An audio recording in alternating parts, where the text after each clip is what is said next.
ಎಲ್ಲರಿಗೂ ತಮ್ಮ ಜೀವನದ ಅತಿ ದೊಡ್ಡ ಆಸೆ ಏನಪ್ಪಾ ಅಂತಂದ್ರ ಒಂದು ಹೊಸ ಮನೆಯನ್ನ ಕಟ್ಸುದ್ರಿ. ಅದು ನಮ್ಮಂತ ಮಿಡಲ್ ಕ್ಲಾಸ್ ಮಂದಿದ ಇನ್ನು ದೊಡ್ಡ ಕನಸ ಅಂತಾನ ಹೇಳ್ಬಹುದ್ರಿ. ಈ ಒಂದು ನಿಮ್ಮ ಕನಸನ್ನ ಅತಿ ಸರಳವಾಗಿ ನನಸಾಗಿಸಿಕೊಳ್ಳಲು ಈ ಒಂದು ಕನ್ಸ್ಟ್ರಕ್ಷನ್ ದವರ ಅತಿ ಕಡಿಮೆ ಬೆಲೆಯಲ್ಲಿ ಪರ್ಫೆಕ್ಟ್ ಆಯ ಹಾಗೂ ವಸ್ತುವಿನೊಂದಿಗೆ ಮನೆಯನ್ನ ಕಟ್ಟಿ ಕೊಡಾಕತ್ತಾರಿ. ಈ ಕನ್ಸ್ಟ್ರಕ್ಷನ್ ಯಾವ್ದತ್ ಹೇಳ್ತಾನು ಬರ್ರಿ. ಹಾಯ್ ನಮಸ್ಕಾರ ಕರ್ನಾಟಕ, ಎಲ್ರಿಗೂ ಮತ್ತೊಂದು ಸಹ ವಿಡಿಯೋಗೆ ಸ್ವಾಗತ ಅಂತ ಹೇಳ್ತಾ ನಮ್ಮ ಮನೆಹಟ್ಟಿ ಅಜಯ್ ಬಸಪ್ಕೋಳ್ ಅವರ ಶ್ರೀರಾಮ್ ಕನ್ಸ್ಟ್ರಕ್ಷನ್ ಕುರಿತು ಈ ಒಂದು ವಿಡಿಯೋ ರೀ. ನೀವು ಇವರಿಗೆ ನಿಮ್ಮ ಸೈಟ್ ಅನ್ನ ತೋರಿಸಿದ್ರೆ ಸಾಕ್ರಿ. ಇವರು ನೀವು ಹೇಳಿದ ಡಿಸೈನ್ ನೀವು ಹೇಳಿದ ಮಟೀರಿಯಲ್ಸ್ ಗಳನ್ನ ಬಳಸಿ ಪರ್ಫೆಕ್ಟ್ ವಾಸ್ತು ಹಾಗೂ ಸ್ವಾಮೀಜಿಗಳು ಹಾಕಿಕೊಡುವ ಪರ್ಫೆಕ್ಟ್ ಆಯವನ್ನ ಇವರೇ ಹಾಕಿ ನಿಮ್ಮ ಕನಸಿನ ಗೂಡನ್ನ ನಿರ್ಮಿಸಿ ಕೊಡ್ತಾರೆ. ಇವರು ಜಮಖಂಡಿ, ಬನಹಟ್ಟಿ, ಮುದೋಳ್ ಅಷ್ಟೇ ಅಲ್ಲದೆ ಇವರು ಬೆಂಗಳೂರಿನ ಯಾವುದೇ ಏರಿಯಾದಲ್ಲಿಯೂ construction with attractive interior design ಅನ್ನ ಮಾಡಿ ಕೊಡ್ತಾರೆ. ಇವರು ಕನ್ಸ್ಟ್ರಕ್ಷನ್ ನ ಜೊತೆಗೆ ನಿಮ್ಮ ಮನೆಯ ಅಂದವನ್ನ ಇನ್ನು ದುಪ್ಪಟ್ಟಾಗಿಸುವಂತ ಅಟ್ರಾಕ್ಟಿವ್ ಡಿಸೈನ್ಸ್ ಗಳು ಇರ್ತಕ್ಕಂತ ಇಂಟೀರಿಯರ್ ಡಿಸೈನ್ ಅನ್ನು ಸಹ ಅದು ಅತಿ ಕಡಿಮೆ ಬೆಲೆಯಲ್ಲಿ ಮಾಡಿ ಕೊಡ್ತಾರೆ.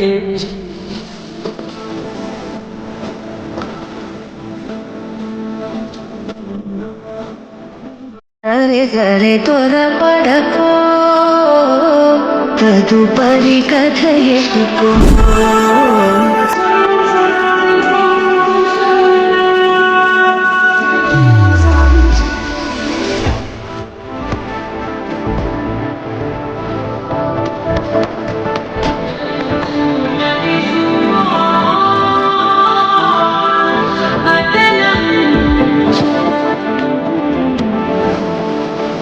ಈಗಾಗಲೇ ಅವರು 100ಕ್ಕೂ ಅಧಿಕ ಕನ್ಸ್ಟ್ರಕ್ಷನ್ ವರ್ಕ್ ಗಳನ್ನ ಯಶಸ್ವಿಯಾಗಿ ಮುಗಿಸಿ ಎಲ್ಲ ಕಡೆಯಿಂದಲೂ ಪಾಸಿಟಿವ್ ರಿಸಲ್ಟ್ ಅನ್ನ ಪಡೆದುಕೊಂಡಂತ ಹೆಗ್ಗಳಿಕೆಗೆ ಪಾತ್ರರಾಗ್ಯಾರಿ. ಎಲ್ಲರೂ ಇಂಟೀರಿಯರ್ ಡಿಸೈನ್ ಅನ್ನ ಮಾಡಿ ಕೊಡ್ತಾರೆ. ಆದ್ರೆ ಇವರು ನಮ್ಮಂತ ಮಿಡಲ್ ಕ್ಲಾಸ್ ಜನಗಳಿಗೆ ಎಂದು ಅತಿ ಕಡಿಮೆ ಬೆಲೆಯಲ್ಲಿ ಅಟ್ರಾಕ್ಟಿವ್ ಆಗಿರ್ತಕ್ಕಂತ ಇಂಟೀರಿಯರ್ ಡಿಸೈನ್ ಅನ್ನ ಮಾಡಿ ಕೊಡಾಕತ್ತಾರೆ. ಇವರು ಗುತ್ತಿಗೆ ರೀತಿಯಲ್ಲಿ ಪ್ರಾಜೆಕ್ಟ್ ಗಳನ್ನ ತೆಗೆದುಕೊಂಡು ಕಡಿಮೆ ಖರ್ಚು ಹಾಗೂ ಕಡಿಮೆ ಅವಧಿಯಲ್ಲಿ ಎಲ್ಲರೂ ಹುಬ್ಬೇರಿಸುವಂತ ನಿಮ್ಮ ಕನಸಿನ ಗೂಡನ್ನ ನಿರ್ಮಿಸಿ ಕೊಡ್ತಾರೆ. ಇವರ ಕಾಂಟ್ಯಾಕ್ಟ್ ನಂಬರ್ ನನ್ನ ಸ್ಕ್ರೀನ್ ಮೇಲೆ ಹಾಕಿರ್ತೇನ್ರಿ. ನೀವು ಇವರಿಗೆ ಕಾಂಟ್ಯಾಕ್ಟ್ ಮಾಡಿ ನಿಮ್ಮ ಕನಸಿನ ಗೂಡನ್ನ ನಿಮ್ಮಿಷ್ಟ ಬಂದಂತೆ ಅದು ಕಡಿಮೆ ಬೆಲೆಯಲ್ಲಿ ನಿರ್ಮಿಸಿಕೊಡ್ರಿ ಅಂತ ಹೇಳ್ತಾ ಈ ಒಂದು ವಿಡಿಯೋನ ನನಗೆ ಮುಗಿಸಿ ಮತ್ತೆ ಮುಂದೆ ಇದೇ ತರದ ವಿಡಿಯೋದೊಳಗೆ ಸಿಗ್ತೇನ್ರಿ. ಅಲ್ಲಿವರೆಗೂ ಸ್ಟೇ ಟ್ಯೂನ್. ಜೈ ಹಿಂದ್, ಜೈ ಕರ್ನಾಟಕ.